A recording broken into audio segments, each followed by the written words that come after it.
मावळ तालुक्यातील 38 गुंठे जमीन नावावर करण्यासाठी तब्बल 2 लाख रुपयांची लाच घेणाऱ्या मंडल अधिकाऱ्याला लाचलुचपत प्रतिबंधक विभागाने रंगेहात अटक केली आहे।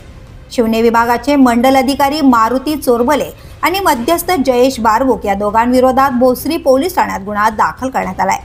तक्रारदाराच्या बहिणीसह 21 नागरिकांनी 2018-19 मध्ये मावळ कुसगाव येथील 38 गुंठे जमीन 1,90,00,000 रुपयांना विकत घेतली होती। मात्र संबंधित बांधकाम व्यावसायिकाने फसवणूक करत ही जमीन दुसऱ्याच नावावर विकली। जमिनीचा फेरफार नोंदी संदर्भात वाद निर्माण झाल्यानंतर मंडल अधिकारी चोरमले यांनी फेरफार रद्द करून जमीन पुन्हा मूळ मालकांच्या नावे करण्यासाठी लाचेची मागणी केली। तक्रारदाराकडून 2 लाखांची लाच स्वीकारताना चोरमले एसीबीच्या सापळ्यात अडकले, तर मध्यस्थ बारबुकने ऑनलाईन पद्धतीने 10,000 रुपये घेतल्याचं उघड झालंय। ही कारवाई पोलीस अधीक्षक शिरीष सरदेशपांडे आणि अतिरिक्त अधीक्षक डॉक्टर शीतल जानवे यांच्या मार्गदर्शनाखाली करण्यात आली आहे। The police news bureau, Pune.